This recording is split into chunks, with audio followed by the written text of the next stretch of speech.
সকাল তখন 12:30 বাজে এখানে এসেছি। তো আসার পরে হচ্ছে আমি আমার যে একটা ছোটো ভাই ছিল ওকে বললাম যে আসলে কখন ঢুকতে দেবে। তো বললো যে আচ্ছা দাঁড়াই আমরা এখানে জিজ্ঞেস করি কাউকে। তো ওখানে একজন পুলিশ বললো যে 2টা বাজে সম্ভবত, হ্যাঁ 2টা বাজে, একদম ঠিক 2টা বাজে ঢুকতে দিবে আমাদের, মানে যারা জুলাই যোদ্ধা, আহত জুলাই যোদ্ধা আছে এবং শহীদ পরিবার, ওনারা ভরসায় আমরা হচ্ছে 2টা পর্যন্ত থাকি এখানে। এর মধ্যে হচ্ছে আকাশে খুব মানে একদম মেঘটেক দেখতেছি যে মানে বৃষ্টি হবে এরকম অবস্থা। তখন আর কি ওনাদের জিজ্ঞেস করতেছিলাম যে ভাই আসলে 2টা তো বাজে, কখন ঢুকতে দেবেন। তো একজন পুলিশ অফিসার আসলেন, উনি এসে বললেন যে 2:15-তে। আমরা কিন্তু ওইটাও মেনে নিছি। তখন একটু অনেকেই দেখছি যে মানে রেগে গেছে যে 15 মিনিট কেন দেরি হবে। তো আমরা তখন ওই যে 15 মিনিটের অপেক্ষায় বসেছিলাম। যখন 15 বাজে, 15 না তখন 20 বাজে, তখন খুলতেছে না ওনারা।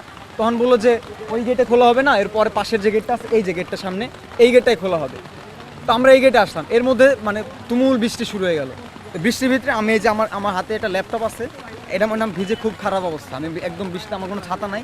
আমি যে আপনাদের যে সাংবাদিক ভাই আছে অনেক, এনাদের ছাতার নিচে আর কি ইয়ে করে থাকতেছি।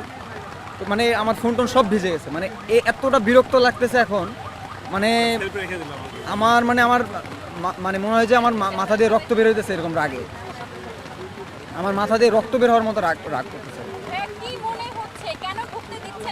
মানে এটা আমি বলতে পারি না আসলে ওনাদের ইন্টারনাল কি সমস্যা। মাননীয় প্রধানমন্ত্রী যখন ছিলেন সকালে, তখন হচ্ছে এটা ঢুকতে দেওয়ার ছিল না, যে আমরা আসলে যারা আমরা ইনভাইটেড না তারা আমরা ঢুকতে পারবো না।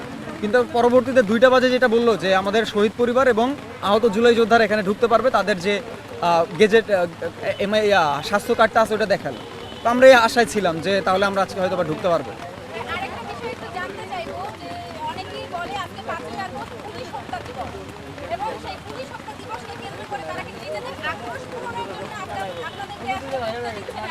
আচ্ছা, এরকম যদি হয়ে থাকে, আসলে পুলিশ হত্যা দিবস যদি কেউ পালন করে গুপ্তভাবে, তো হইতে পারে এখানে হয়তো বা থাকতে পারে যে গুপ্তভাবে অনেক আওয়ামী বা ফ্যাসিস্ট। সব জায়গায় দেখবেন যে আপনি প্রত্যেকটা সেক্টরে যাবেন, সব জায়গায় দেখবেন যে একটা না একটা ফ্যাসিস্ট কিন্তু থাকে।